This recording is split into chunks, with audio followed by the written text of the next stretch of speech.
In this module, we're going to explore the concept of teacher leadership. And I need to apologize to you. I have lost my voice. So I'm going to hopefully do this quickly so you don't have to listen to me. So we're going to look at how leaders respond to what's happening in our TK through 12 education system. We're going to look at these questions. And a lot of times people will tell me, I'm a teacher, I'm not a leader.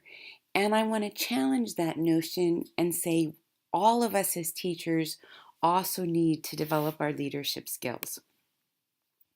From the research about leadership, these are 4 key characteristics that make a strong leader. And sometimes strong leaders are just born that way. Sometimes they develop over time.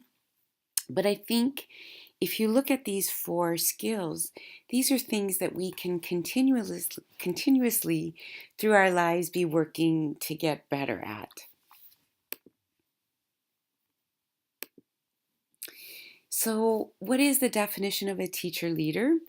I like this one right here because leaders have to believe or have that ability to influence others. And as teacher leaders, our ultimate goal is that we're going to improve student achievement and success. Hopefully, that's why we got into this field in the first place. And when we take leadership roles, we can have a bigger influence than just in a single classroom, which is important. But the more students who you positively affect, the more families, the more that ripple effect takes place. And oftentimes people will say, oh, it's the administration, they are the leaders. But if you think about a principal being at a school of 600, 800, you get into the high school levels, principals of schools of 2,000 to 3,000 students oftentimes, how much impact can they have on every single student and every single faculty member? When you're at a high school and there are 100 teachers or more, it's really hard to have that one-on-one contact.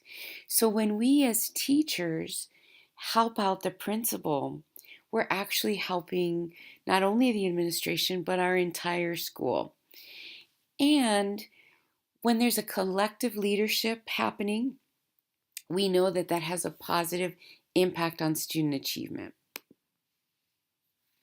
So how do we develop these critical leadership skills?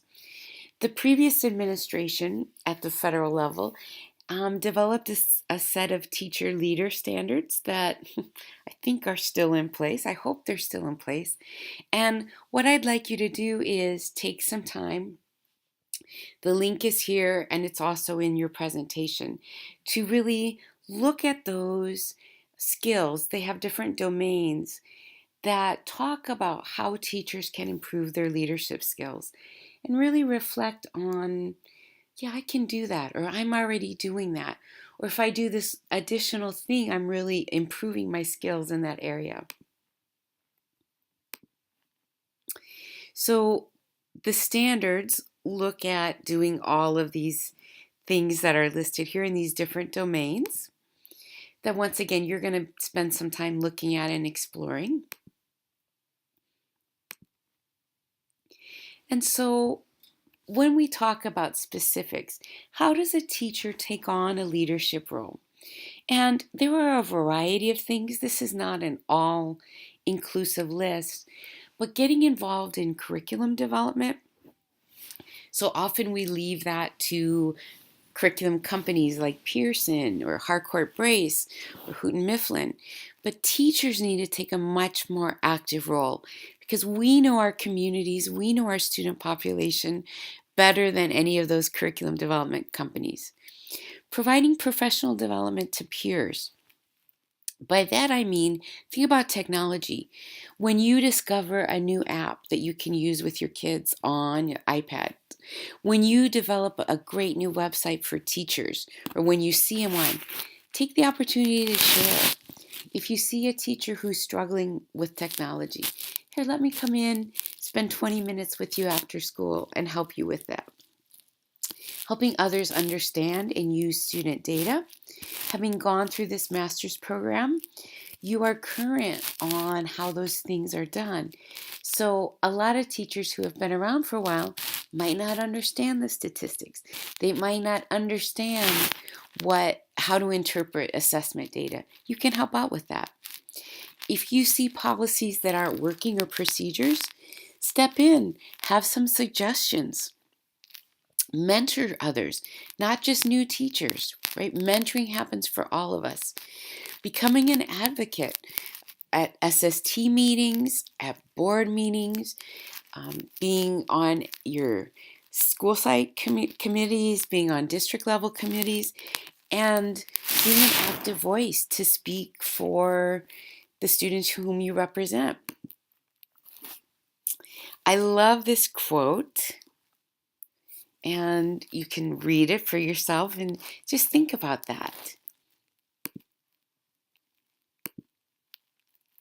And I want to give you some specific examples that I view as teacher leadership. So oftentimes when something goes wrong, we as teachers want to complain, but leaders take action to solve the problem. By us sitting around and complaining, things aren't going to get any better. So look at these examples. And these are things that I've seen in my own career that I think really have made a positive impact. So there's a couple from the elementary level. Here's one from the middle school and a first grade level.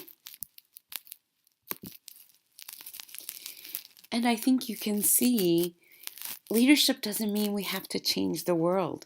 But if we can take even just one little thing and make it better, that's the sign of a good leader. Recognizing what isn't working and then working to fix it. So a couple of thoughts to leave you with on this topic. Leaders don't wait to be told what to do. They see a need and they act upon it. Leaders seek to improve the field of education as a whole, not just their individual classrooms. So we need to see beyond our four walls.